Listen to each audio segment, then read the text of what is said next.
Muy buenas tardes amigos, gracias por acompañarnos a nuestros estudios de la tarde del día de reposo, ya para el cierre del Shabbat. Bueno, pues en esta ocasión nos toca el análisis del capítulo 24 del libro de los Hechos.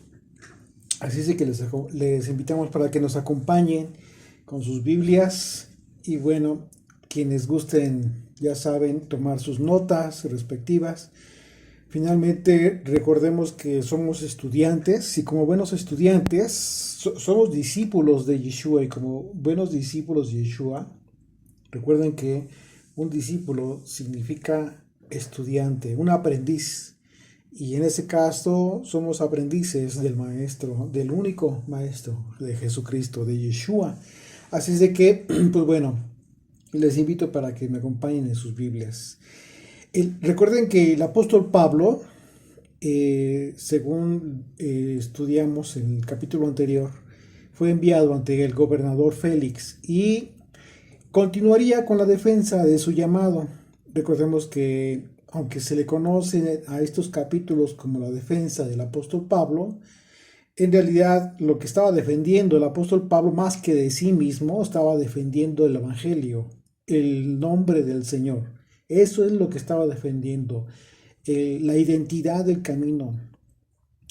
Y bueno, él en este sentido pues estaría continuando con esta defensa, la defensa de su llamado, y sobre todo que fue muy animado por aquella ocasión en que el Señor le apareció en la noche para darle ánimo. Recuerdan que Yeshua se le apareció y le dijo que así como había llevado su nombre a Jerusalén, también necesitaba que llevara su nombre hasta Roma. Así que, bueno, vemos que el sumo sacerdote, Ananías y los ancianos se trasladaron finalmente, recibieron la notificación para llevar a cabo y formalizar la acusación en contra del apóstol Pablo ante el gobernador y se trasladaron de Jerusalén hasta Cesarea para formular su querella, sus acusaciones en contra de Pablo ante Félix, el gobernador. Dichas acusaciones consistieron en la comisión de diversos delitos punibles, es decir, eh, conductas tipificadas como delitos, supuestamente a la perspectiva de ellos y ante la ley de Roma. En este caso estamos hablando de los delitos de sedición y de rebelión primordialmente. Y también, por otro lado, también acusaban de profanar el templo, que en este caso pues estamos hablando ya de una transgresión bajo su propia perspectiva del pueblo judío, la transgresión a su ley. Y también en ese sentido, pues una rebelión. También la acusaban en ese sentido. Sin embargo, todo esto fue falso y la verdadera intención o lo que verdaderamente estaba sucediendo en aquel tiempo fue que el liderazgo judío estaba haciendo todo lo posible por deshacerse del enviado de Yeshua, de Pablo, y de su mensaje. Recuerden que nosotros hemos estado eh, entendiendo todo esto que estaba moviendo desde que Pablo comenzó con su llamado, sobre todo por esta transformación impresionante ante los ojos de todo judío, creyente, religioso, pues después de haber perseguido a la iglesia, al camino de Yeshua, pues ahora estaba no solo defendiendo, sino estaba incluso proclamando el nombre del Hijo de Dios. Esto verdaderamente es una prueba de lo impresionante que es Dios a través del Espíritu Santo. Acompáñenme en sus Biblias al capítulo 24, por favor, y vamos a leer desde el versículo 1. 5 días después descendió el sumo sacerdote Ananías con algunos de los ancianos y un cierto orador llamado Tértulo, y comparecieron ante el gobernador contra Pablo. Recuerden que el liderazgo judío se hizo acompañar de este orador. Bueno, la palabra orador que se utiliza en este pasaje en el griego es la palabra retor, que significa abogado, un abogado forense. Esto significa que este orador era un abogado, ¿sí? Que ejercía su profesión trabajando para la administración de justicia.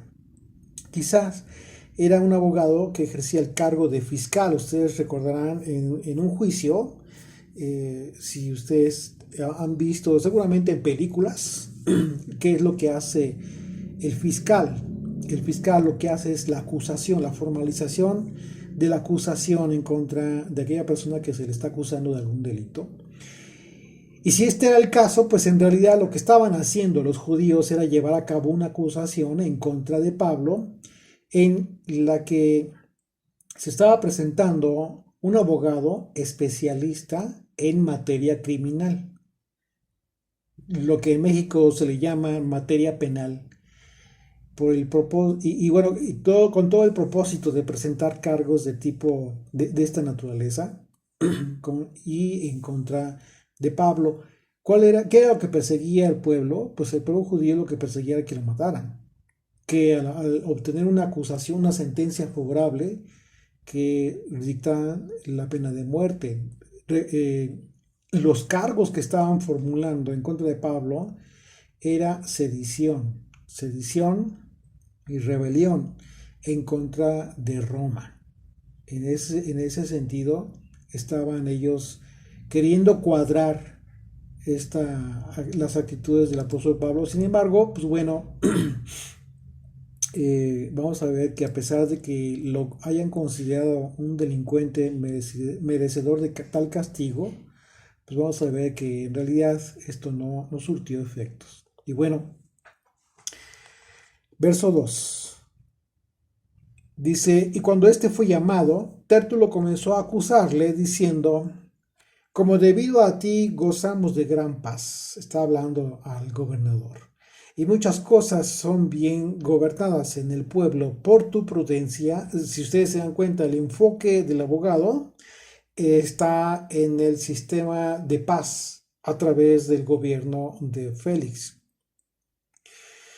Verso 3. O sea, ese es el enfoque y por ahí va el argumento de este litigante. Verso 3 dice, oh excelentísimo Félix, lo recibimos en todo tiempo y en todo lugar con toda gratitud, pero por no molestarte más largamente, te ruego que nos oigas brevemente conforme a tu equidad, es decir, conforme a tu justicia. Verso 5. Porque hemos hallado que este hombre es una plaga y promotor de sediciones. Aquí está la acusación en contra de un delito en contra de Roma. ¿Ok? Dice, promotor de sediciones entre todos los judíos por todo el mundo y cabecilla de la secta de los nazarenos. Intentó también profanar el templo. Aquí está la acusación de tipo religioso. Y prendiéndole quisimos juzgarle conforme a nuestra ley. Pero interviniendo el tribuno Licias con gran violencia, y fíjense, pongamos atención a esta, porque aquí hay otra acusación. Fíjense, dice, con gran violencia le quitó de nuestras manos. Vamos a ver que a pesar de la retórica de este Tértulo, finalmente tuvo este gravísimo error. Vamos a ver que no se trataba de cualquier soldado, de cualquier militar. Un tribuno era alguien que gozaba de absolutamente toda la confianza de Roma. Imagínense nada más. Verso 7 una vez más dice, pero interviniendo el tribuno Licias con gran violencia le quitó de nuestras manos, mandando a sus acusadores que viniesen a ti. Tú mismo, pues, al juzgarle podrás informarte de todas estas cosas de que le acusamos. Los judíos también confirmaban diciendo ser así todo, es decir, afirmaban todos, ahí llevaba la porra este Tértulo de todos los judíos que estaban muy entusiasmados con esta acusación en contra de Pablo. Y bueno, como podemos darnos cuenta con cierta claridad, el registro de este acontecimiento que hizo Lucas en el libro de los Hechos, buena parte del discurso de Tértulo se dedicó a llevar a cabo elogios para Félix, al gobernador.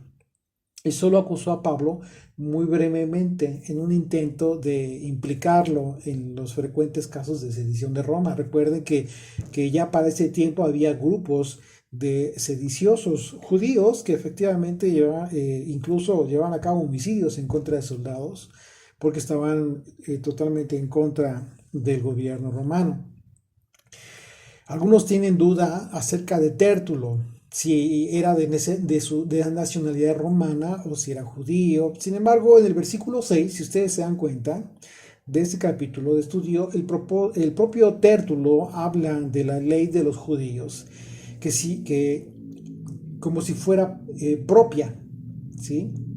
Así que el hecho de que fuera judío no impedía que en un momento dado que tuviese la ciudadanía romana, como en el caso del apóstol Pablo, precisamente, pues él estaba en una circunstancia en la que él era judío, pero tenía la ciudadanía romana. Por otro lado, era muy común en aquel tiempo que los judíos tuviesen nombres gentiles, precisamente porque ya para este entonces la asimilación con los romanos desde Grecia, pues bueno, ya era muy fuerte. Así es de que no era tanto el problema de identidad en los nombres. Sin embargo, lo que sí nos interesa de Tértulo es que era un hombre preparado, era un perito en la materia criminal, lo que habla claramente del profundo interés de los judíos por acabar con el llamado del apóstol Pablo. La forma en que Tértulo se dirigió al gobernador Félix consistió en el uso de dos elementos de los que comúnmente un abogado se sirve cuando el caso que va a presentar ante las autoridades judiciales adolece de argumentos sólidos, fuertes, pruebas consistentes. Es decir, tuvo que hacer uso de los elogios. No fue como que de sobra. De hecho, no tenía de otra.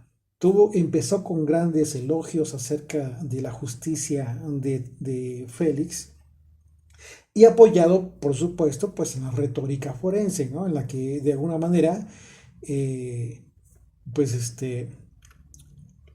también de alguna manera él se apoyó. Los elogios tuvieron el propósito de deleitar al gobernador, que era ante quien se estaba presentando esta acusación, y en su caso, pues la retórica, que normalmente se define como una habilidad para hablar de forma elegante y con corrección, con el fin de deleitar o conmover, incluso persuadir. Ese es el concepto de la retórica de forma general y ya aplica dependiendo el campo o la materia a la que se quiera de la que se esté hablando.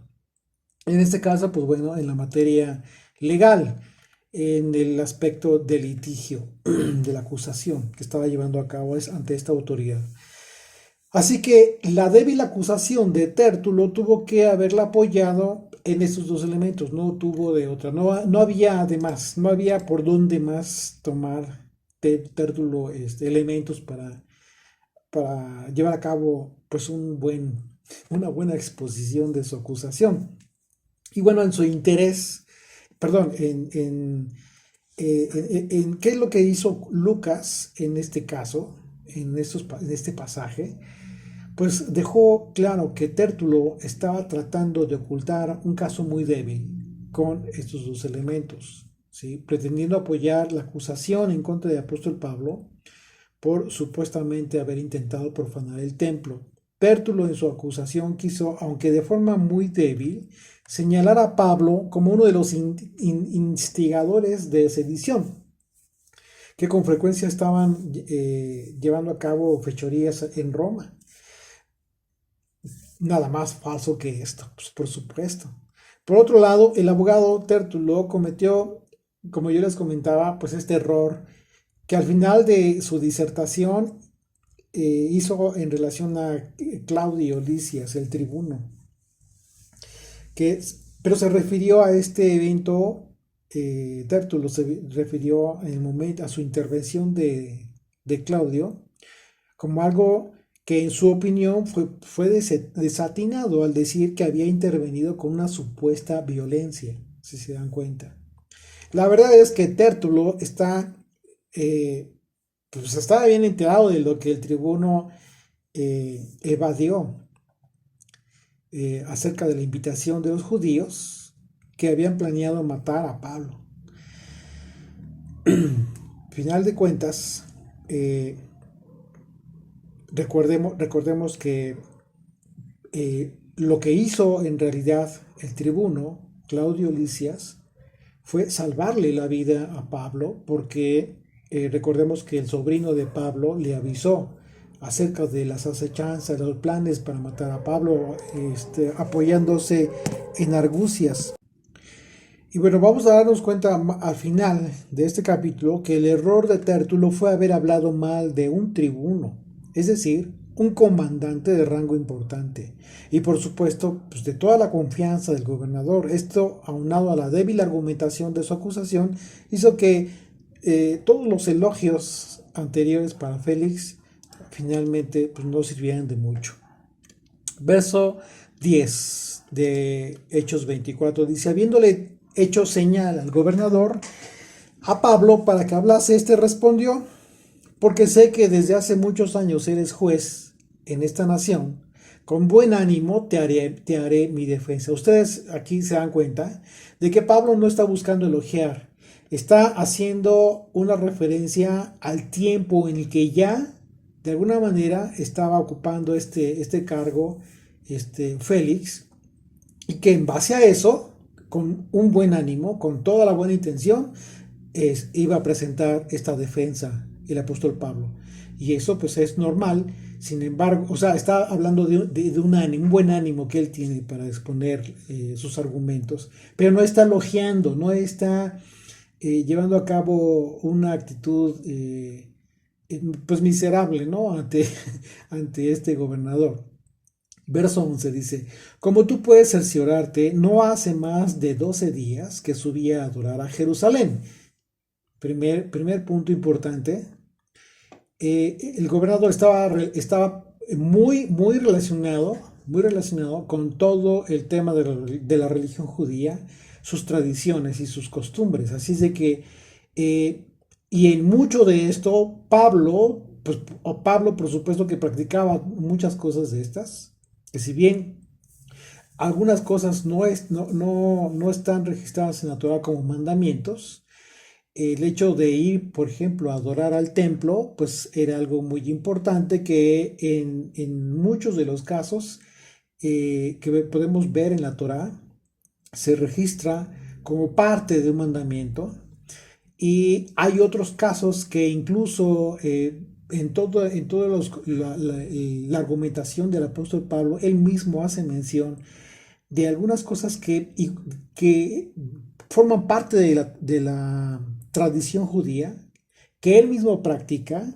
pero que de ninguna manera pues contradice la Torá. Eso por un lado. De forma muy separada hay que aclarar esto, porque Pablo, a pesar de que él habla en ese sentido, de ninguna manera enseñó a practicar la tradición judía. Eso es algo muy diferente, que por ahí de repente se equivocan algunos, considerando que porque el apóstol Pablo pudiera en un momento dado a practicar ciertas tradiciones de su pueblo, con la misma libertad él enseñaba todo eso. Por supuesto que no.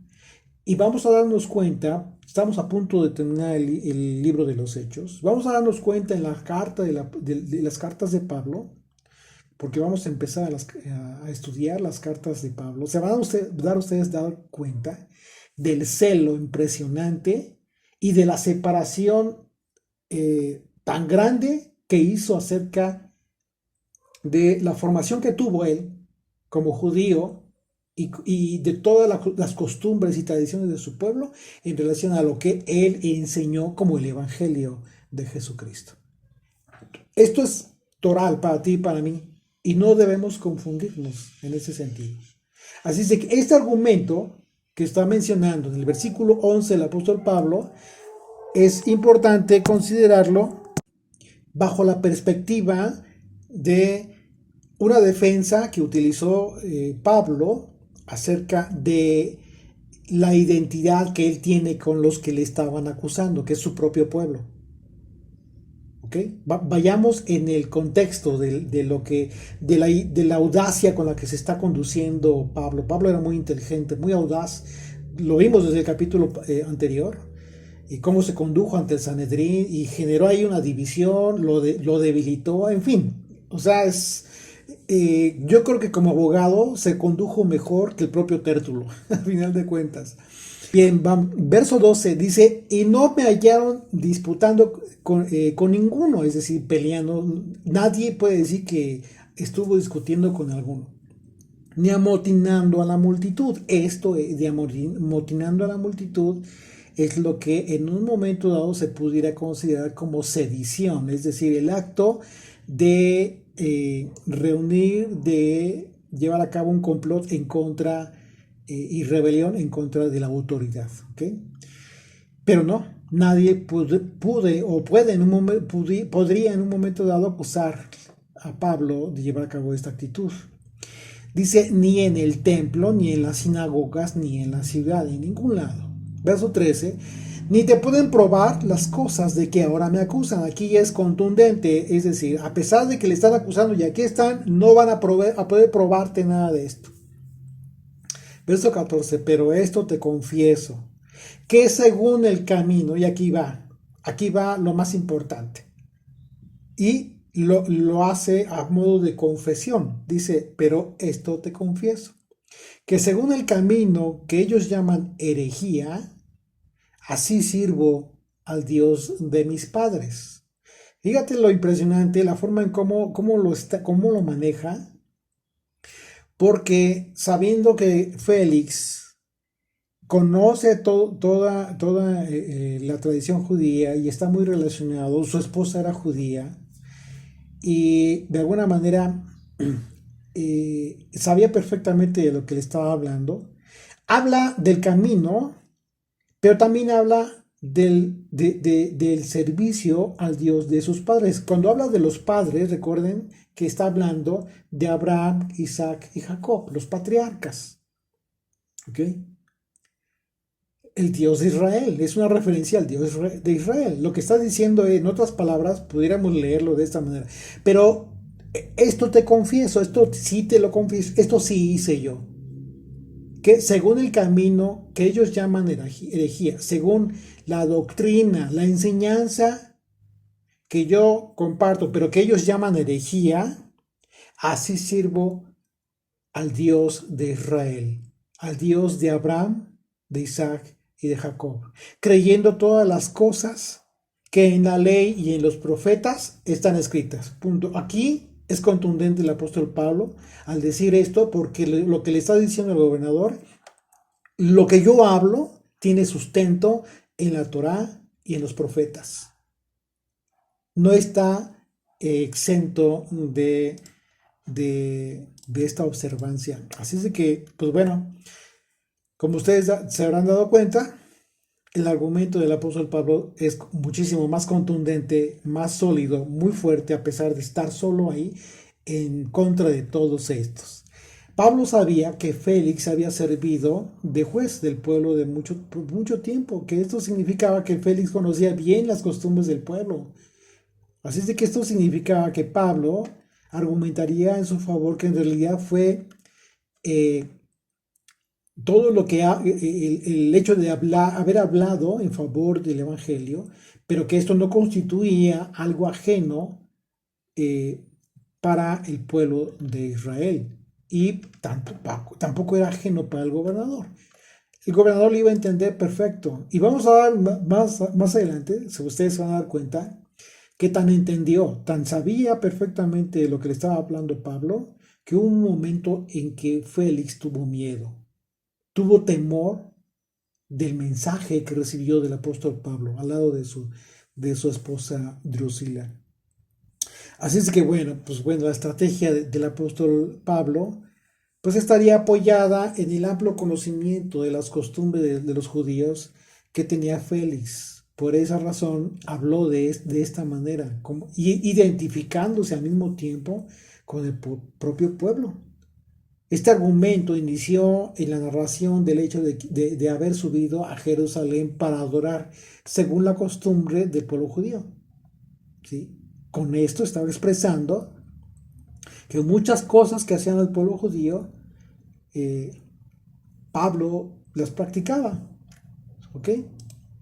Sin embargo, en su disertación, Pablo no podía dejar de hablar del punto central de su mensaje, que es Jesucristo.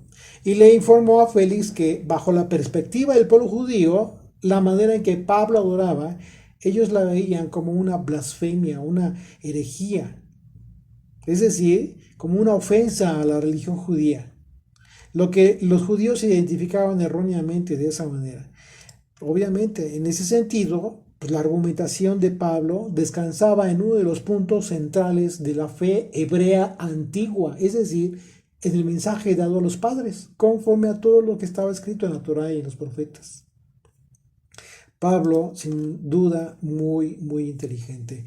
Continuamos, Hechos 24, verso 15, dice, teniendo esperanza en Dios, la cual ellos también abrigan de que ha de haber resurrección de los muertos. Una vez más, vuelve a mencionar este punto que causó discusión y división en el concilio y en Jerusalén. Así de justos como de injustos. Una vez más, verso 15, fíjense. Teniendo esperanza en Dios, la cual ellos también abrigan. Está hablando de la misma esperanza que Pablo tiene, igual que el pueblo judío, de que ha de haber resurrección de los muertos, así de justos como de injustos. Este fue uno de los puntos que un sector del judaísmo, compuesto por los fariseos y escribas, se identificaban, y recientemente Pablo utilizó el mismo argumento ante el Sanedrín, ¿recuerdan? Lo cual causó la división en ese colegiado. Porque había algunos de la secta de los saduceos que no creían en la resurrección. Sin embargo, este argumento era de gran peso en la disertación de Pablo, con lo cual pretendió demostrar que se identificaba con gran parte de los judíos acerca de lo que creían. O sea, nada más inteligente que pudo haber dicho el apóstol Pablo.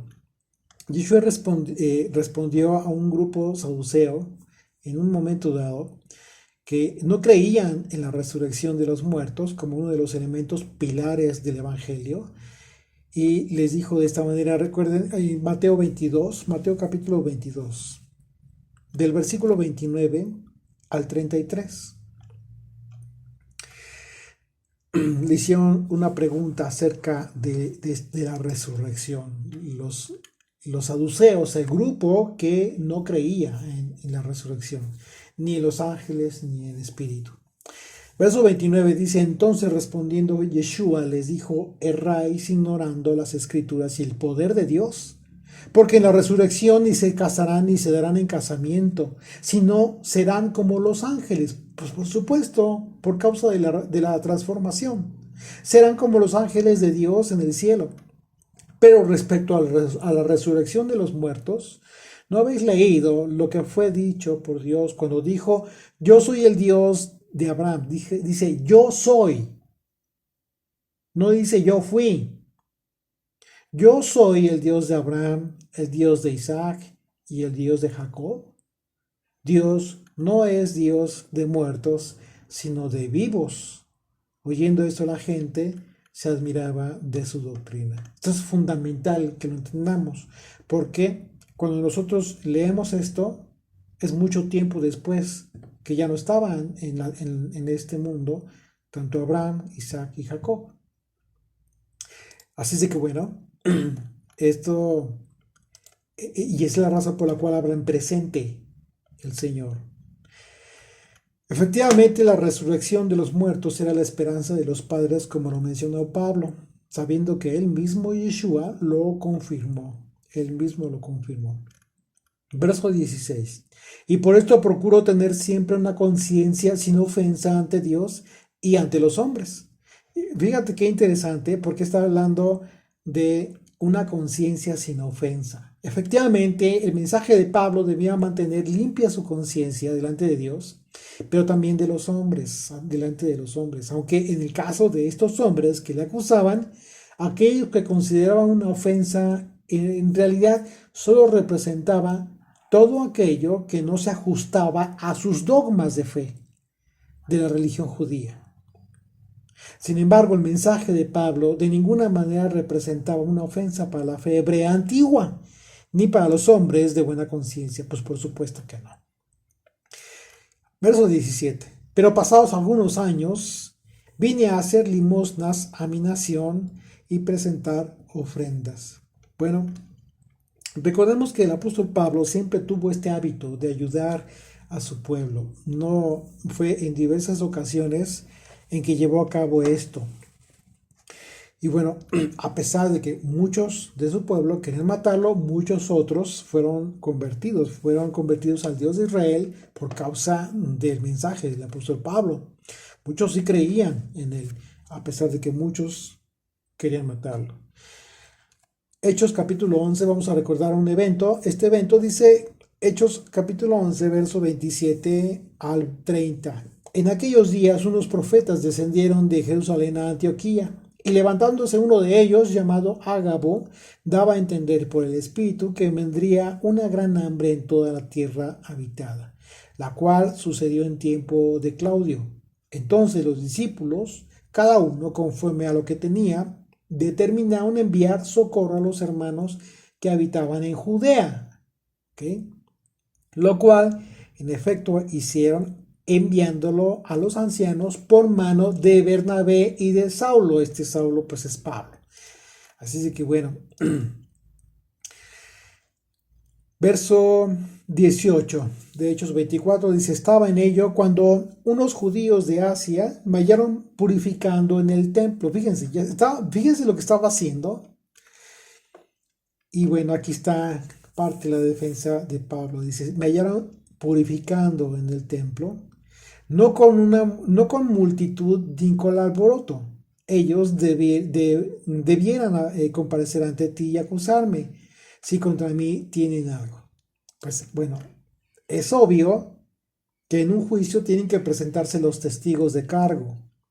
Es decir, aquellos testigos que les constan los hechos relacionados con el asunto porque estuvieron presentes. Sin embargo, en la expresión de Pablo, como vemos, podemos deducir con toda claridad que no había quienes pudieran confirmar mediante testimonio las acusaciones en contra de Pablo.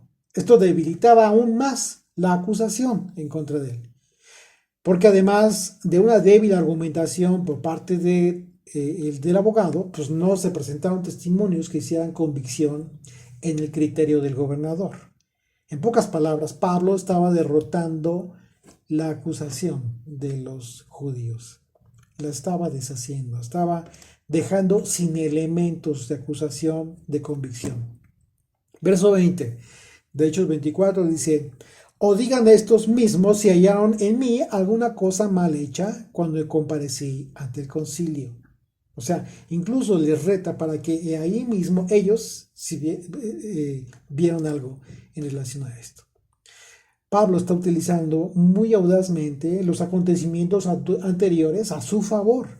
Recordemos que lo que los escribas manifestaron a favor de Pablo y que en ese momento Pablo citó muy a propósito para comprobar que efectivamente en aquella comparecencia no hallaron en él alguna cosa mal. Es de lo que hemos estado hablando, el momento en el que Pablo audazmente genera una división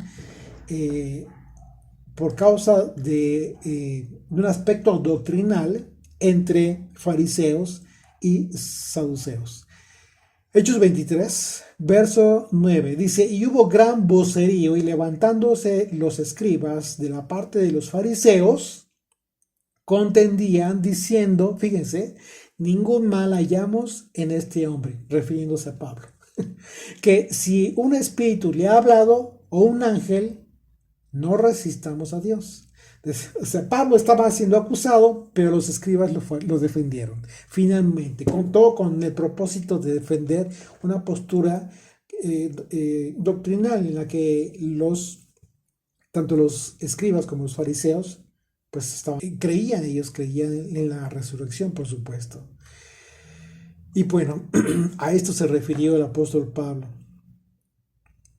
Verso 21 dice, a no ser que estando entre ellos prorrumpí en alta voz acerca de la resurrección de los muertos, soy juzgado hoy por vosotros. Entonces Félix, oídas estas cosas, estando bien informado de este camino, les aplazó diciendo, cuando descendiere el tribuno Licias, fíjate bien, cuando descendiere el tribuno Licias acabaré de conocer de vuestro asunto. Está suspendiendo la audiencia porque Licias, el tribuno, no estaba presente. Así es, así es que dice, cuando descienda, es decir, cuando vaya a Cesarea,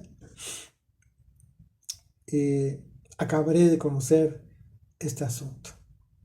En este momento, cuando dijo esto, Félix, el abogado Tértulo, pues por supuesto que se preocupó, porque la expresión del gobernador fue en el sentido de que hasta ese momento le faltaba escuchar el testimonio del tribuno que resguardó la vida de Pablo, aquel militar de alto rango y que por supuesto contaba con toda la confianza del gobernador. En este momento imaginó quizás el abogado que su estrategia legal, pues en contra de Pablo, quizás se dio cuenta que tuvo un fallo, independientemente de la fragilidad de la acusación. Esa falla o ese error quizás fue haberse quejado de la intervención de Claudio Licias, aquel tribuno. Fíjense, para que nos demos una idea de lo importante que resulta ser, de lo que resultó ser Claudio Licias para Roma, pues resulta que un tribuno militar era tanto un oficial de una legión romana como ser tribuno era un cargo de un estado romano. Tenía una doble función. Es decir,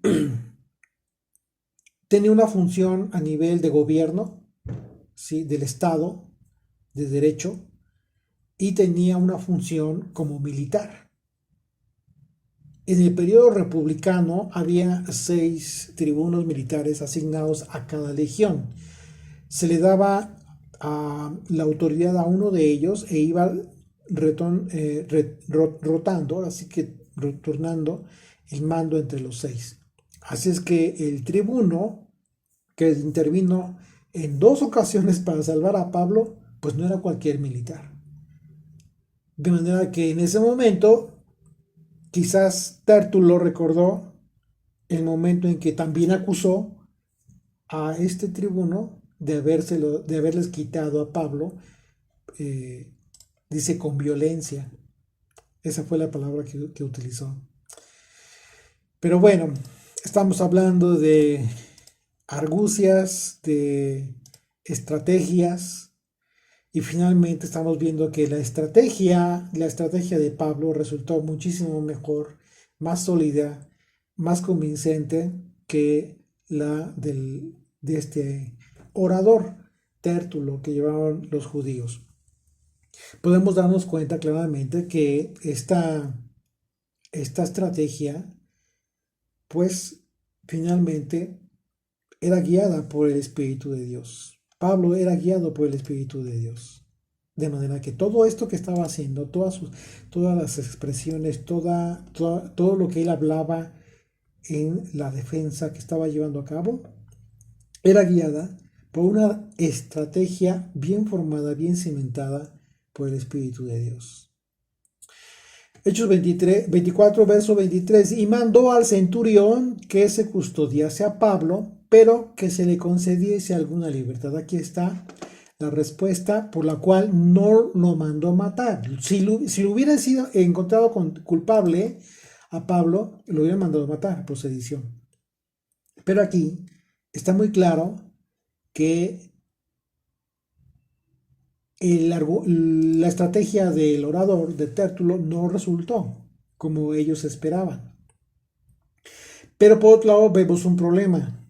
¿Por qué? Porque si efectivamente no era culpable, tuvo que haberlo liberado. Y es aquí donde entra el aspecto político, lamentablemente.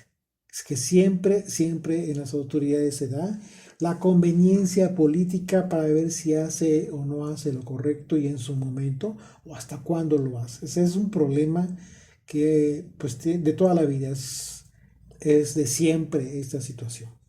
Voy a leer nuevamente el verso 23. Y mandó al centurión que se custodiase a Pablo, pero que le conociese, pero que le concediese alguna libertad y que no impidiese a ninguno de los suyos servirle o venir a él. Una de las cosas que caracteriza a un político es que siempre que termina o resuelve un asunto, siempre ve lo que puede obtener a cambio de lo que puede conceder. Pues esto es reprobable.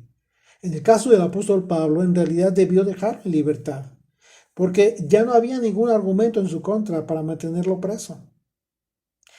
Porque aunque le permitió cierta libertad, pues no tenía la libertad de ir a donde quisiera. El gobernador esperaría para ver qué provecho podría obtener antes de liberar a Pablo. Pero también había algo diferente, hay algo que estaba buscando Félix, que vamos a ver a continuación. El verso 24 dice: algunos días después, viniendo Félix con Drusila, su mujer, que era judía, llamó a Pablo y le oyó acerca de la fe en Jesucristo. Esto es impresionante. ¿Qué significa esto? Esto significa que Pablo le dio el mensaje del Evangelio a Félix, el gobernador, y a Drusila, su esposa. Así es que lo que vemos en la mitad del versículo 24, ya te imaginarás toda la disertación de Pablo y con la capacidad que el Espíritu de Dios le dio a Pablo para haberle dado este mensaje del Evangelio a este gobernante. Estaba cumpliendo precisamente el mandamiento de Yeshua, de llevar su nombre ante reyes y gentiles, ambos de los hijos de Israel. Verso 25. Pero al disertar, fíjate bien, y aquí viene lo importante, o sea, el momento culminante del Evangelio, que es justo lo que siempre hacía, y lo hemos analizado en los capítulos del libro de los Hechos, cómo es que los apóstoles llevaban a cabo el Evangelio. Eh, ¿Cuál era el mensaje del Evangelio? ¿En qué consistía? Y a final de cuentas, sí, por supuesto, expresar el mensaje de esperanza, pero no dejar de expresar también, perdón, la consecuencia de dejar pasar esa oportunidad. Perdón. Dice una vez más, verso 25.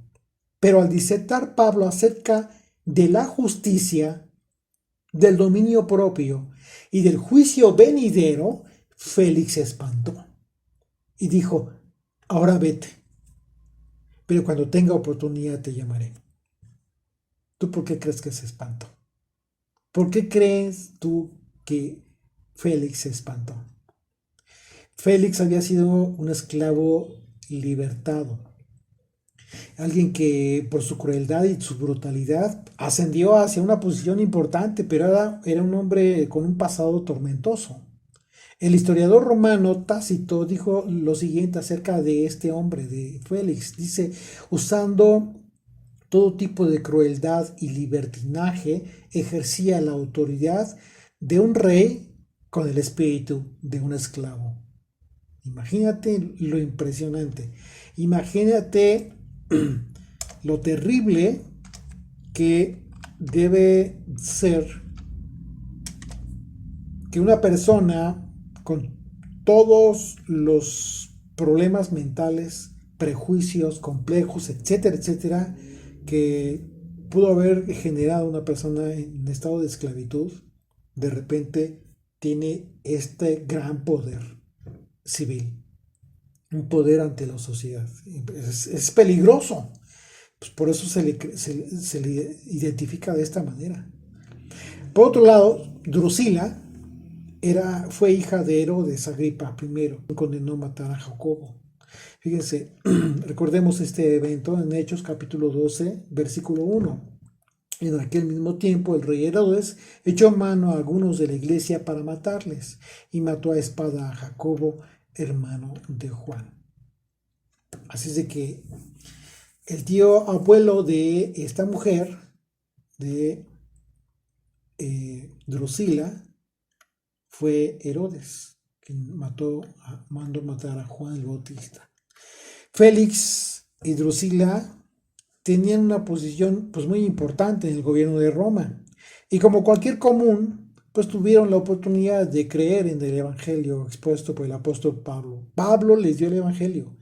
O sea, yo imagino que quizás fue una charla de horas en la que el apóstol Pablo disertó acerca de la fe en el Mesías, en Yeshua. Y bueno, finalmente, ellos como cualquiera hoy en día, ellos tuvieron la oportunidad. Como hoy en día cualquiera tiene la oportunidad. La misma oportunidad de tomar la decisión.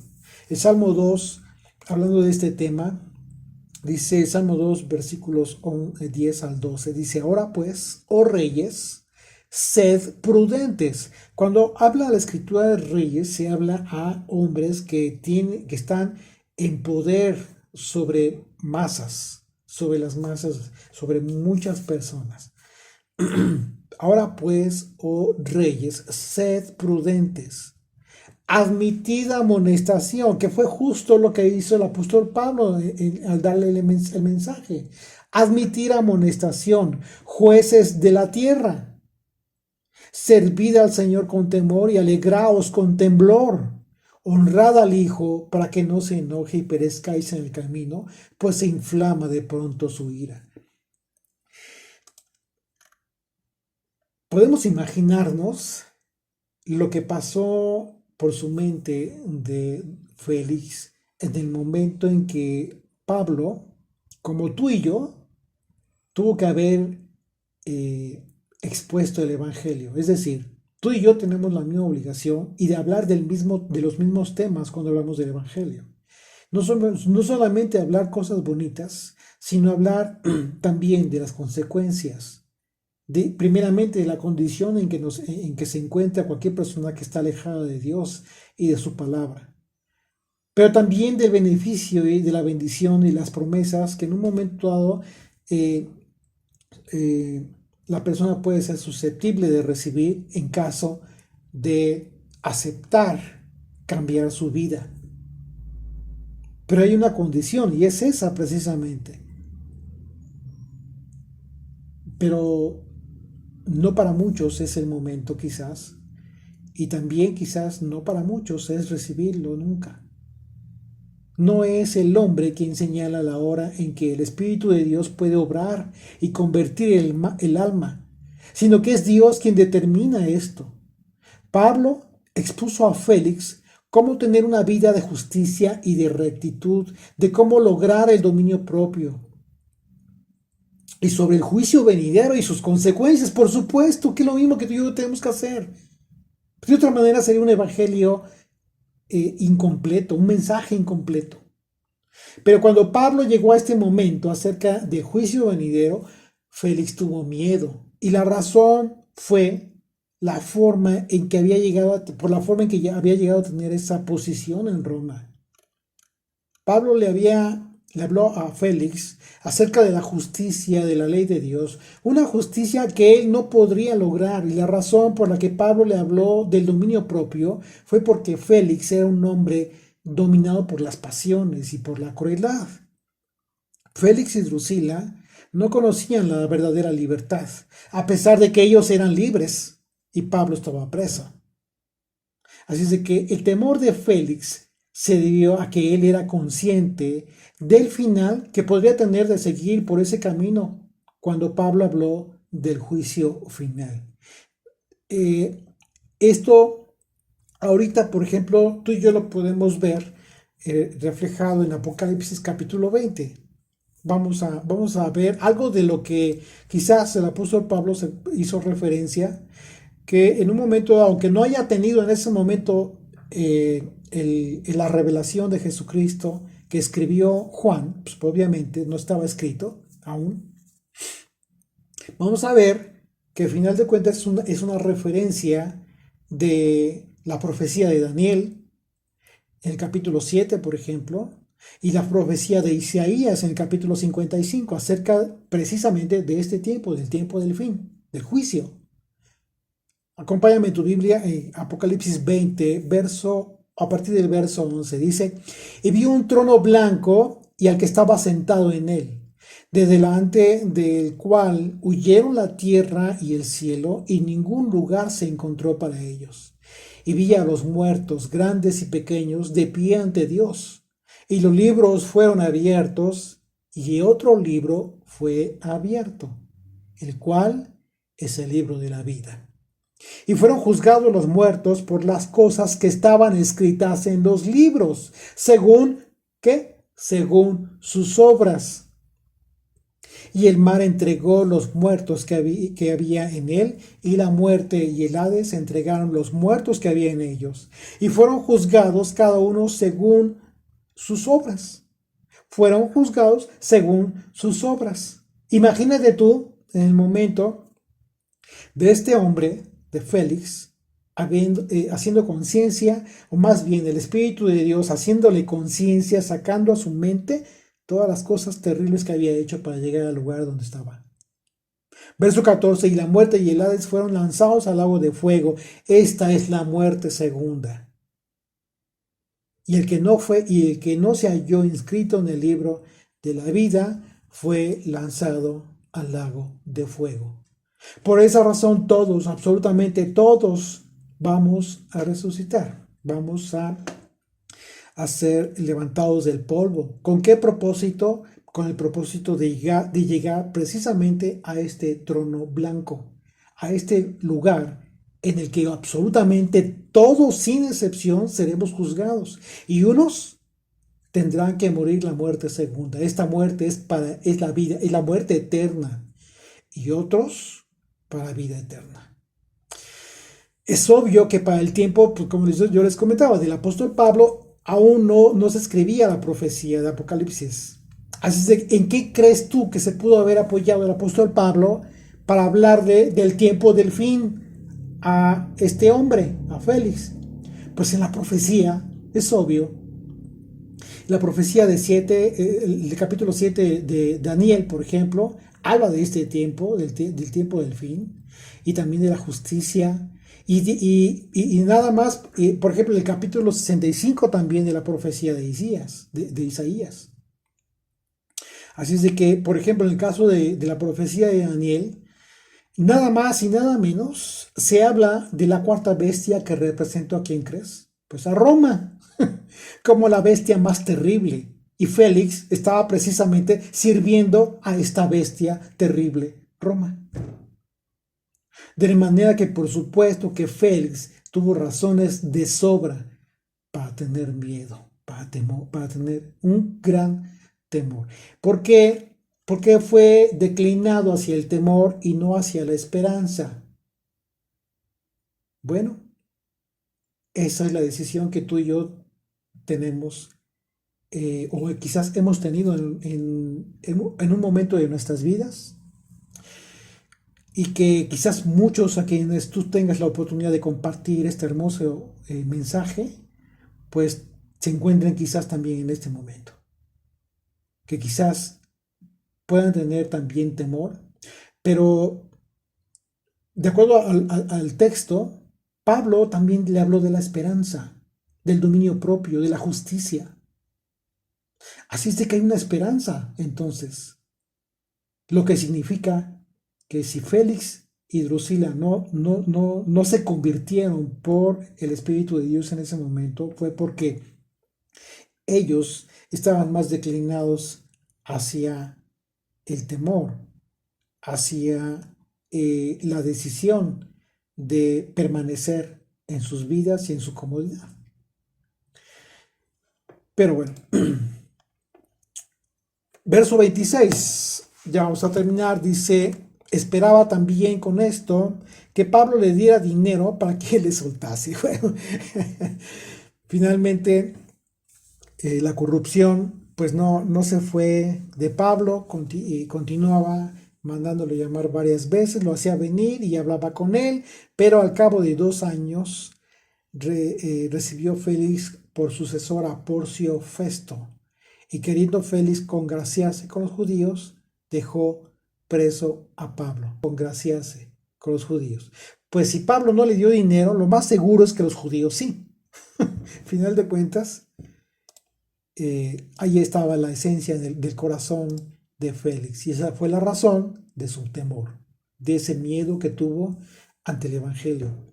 Y es lo mismo que va a suceder con muchas personas a las que tú les compartas el verdadero Evangelio. El verdadero Evangelio está compuesto de estos aspectos fundamentales, de estos aspectos fundamentales. Hablar de la condición en la que se encuentra cualquiera que se encuentra, que está alejado de Dios. Uno, por un lado.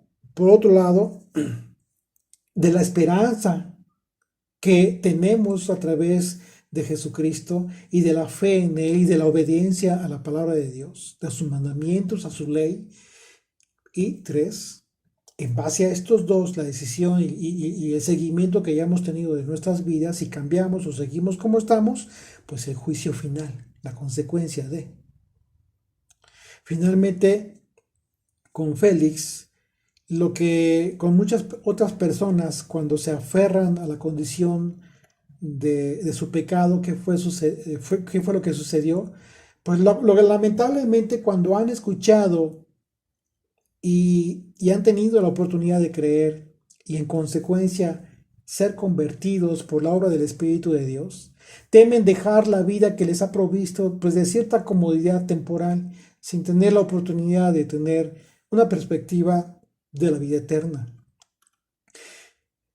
Así es de que, bueno, que no nos pase, que perdamos esta gran oportunidad de recibir con la actitud y con el espíritu correctos el Evangelio de la salvación, porque considera que esta oportunidad llega a tu vida gracias a la perfecta estrategia del mejor abogado, Jesucristo, el que apela y litiga por su pueblo ante el tribunal celestial.